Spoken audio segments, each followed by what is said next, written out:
기상특강 두 번째 시간, 오늘은 마라나타로 인사하겠습니다. 잠에서 깨어 바로 주시는 주님의 영감 정리, 기상특강. 자, 타정교에서 우리 그 전능하신 여호와를 섬기는 성도에게 도전을 한 이야기 올시다.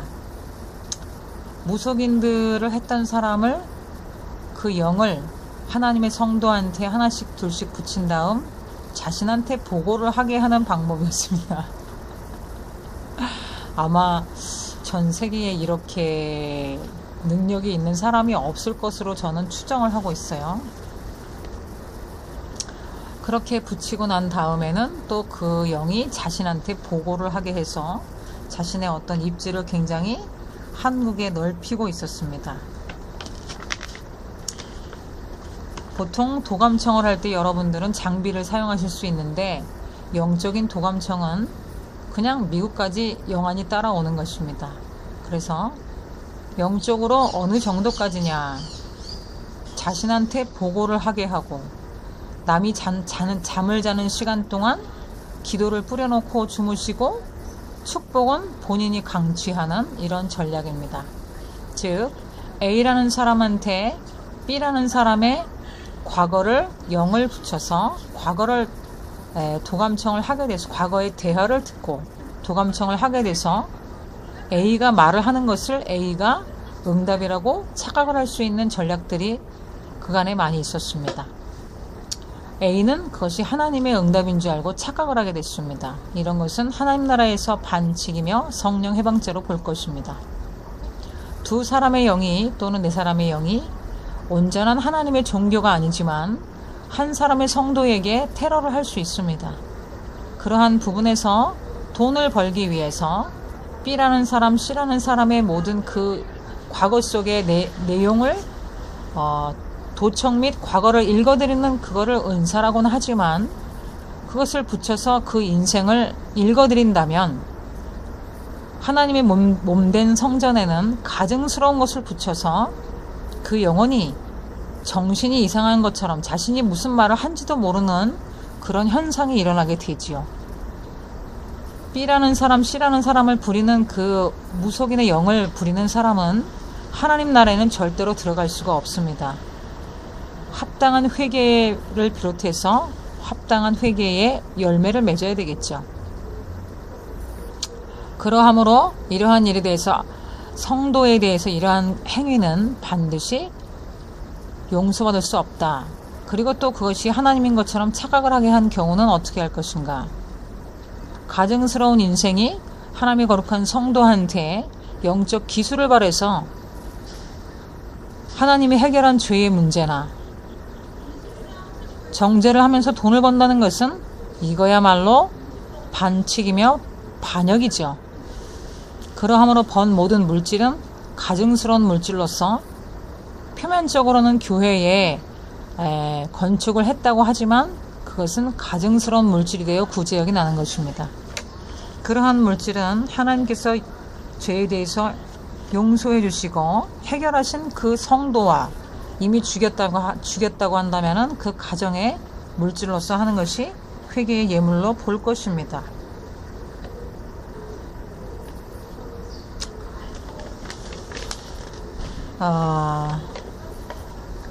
제가 기도할 때 제 주변에 많은 영들이 있는데, 그 영들이 자신의 족속에게 불리한 기도를 할 적에 벌써 출발을 하는 것을 많이 봤습니다. 그 이단이 보통은 기도를 한 10시간씩 하기 때문에 우리가 영역으로 질 수 있는 것들이 있습니다. 신내림 받은 분들을 보니까 본인이 모르는 그 상자 속에 있는 사진을 가지고도 사람을 찾는 것을 보니까 굉장한 영역이지만, 알고 보면 사탄마귀 귀신이 말을 해주는 것으로서 예수 그리스도가 오기 전까지는 어떻습니까? 자꾸 날아다니는 거지. 왔다 갔다 하면서. 가증스러운 영들이 주님이 오시면 너네도 지옥이야. 그래서 축사에 대해서는 계속적으로 쫓아내야 된다고 했는데, 인격과 인성이 반듯한 사람한테는 그래도 많이 절제를 할 수 있습니다.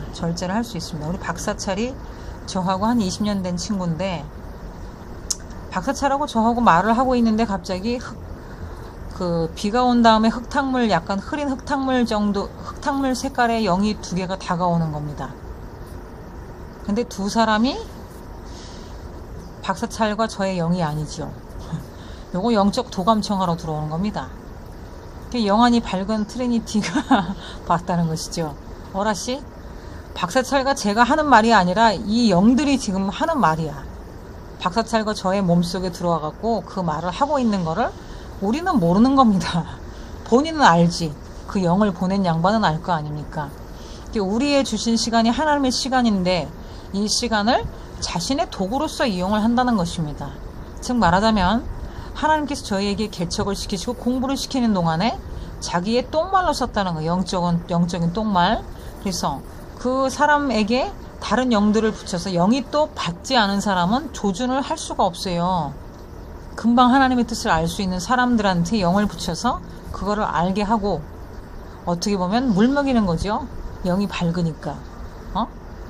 그 영 속에 어두운 영들을 집어넣어 가지고 자기가 계속 이용을 하려고 한다는 것입니다. 이것이 주님 앞에 반칙이 아니라 반역이고 영원한 지옥 속에서 제일 큰 형벌을 받는 죄목으로 될 것입니다. 왜? 성령 회방죄를 너무나 많이 지었기 때문에.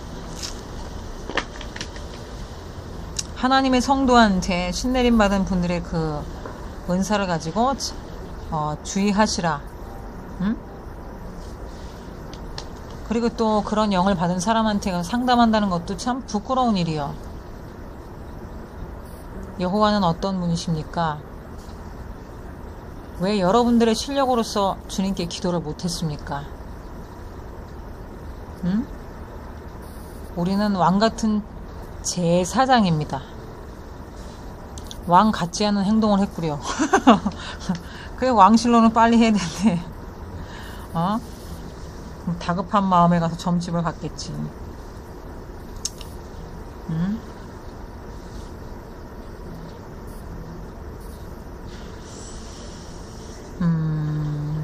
그런 영적 도감청을 통해서 크게 현찰을 성도한테 턴다는 것은 바르지 않사와 멈추시길 바랍니다. 그러한 영검을 받으셨든 타전교의 영권으로 하시든 범사의 여호와의 법도나 뜻을 위반한 사항에 대해서는 반드시 여호와의 매나 배상이 있어야 될 것입니다. 아시겠죠? 이사야서 55장 8절 말씀, 나의 생각은 너희의 생각과 다르며 너희의 길은 나의 길과 다르다. 예수 그리스도를 욕을 한 로마 병정을 비롯해서 그 수많은 사람들이 욕을 했습니다. 예수님을 알아본 사람은 별로 많이 없어요. 옆에서 증거를 보고 증인이 됐지만 예수님 자체를 온전히 해석할 수 있는 사람은 그렇게 많지 않았습니다. 근데 여러분이 열심히 예수 믿지 않고 어떻게 해석을 할 수 있단 말입니까? 평상시에 나를 도감청하면서 고시촌에서 물먹인 사람들이 있습니다. 자기의 판단으론 남자를 등쳐먹은 것 같아. 그렇지 않습니다. 오직 기도로 살라 그랬고 기도로 얻으라 그랬습니다. 그런데 불순종을 많이 만났고, 박사찰은 원래 저하고는 송구한 표현이지만 불알 친구 같은 사람입니다. 그러기로 그냥 가서 방에 들어가서 막 집어가도 되는 사람이란 말입니다. 그걸 카메라를 설치해놓고 뭐 도둑질을 했네 이러면서 물질을 싹싹 빼고 있는 거 다 가르쳐주세요. 주님께서. 대출이 되지도 않는 인생인데 어떻게 가족 구성해서 대출을 몇 번씩이나 냈습니까? 이미의 트리니티한테 말입니다. 공부를 못해갖고 쩔쩔매고 있는 이 학생한테 등록금이나 집세를 낼 수 있도록 배려를 해줘야 되는데, 그걸 대출을 내가지고서는 어떻게 어디로 갔는지를 모르겠네. 하나님의 진노가 있습니다. 여러분들이 뭘 판단한다는 겁니까? 전능하신 하나님한테 최선을 다하지도 않는 인생이시면서 어떻게 하나님의 뜻을 분별할 수 있냔 말입니다. 이 문제에 대해서 제가 성경 말씀을 하나 던져드리겠습니다. 주님이 쓰시겠다고 하라. 가서 나귀를 그냥 가지고 왔지요. 여러분들은 그런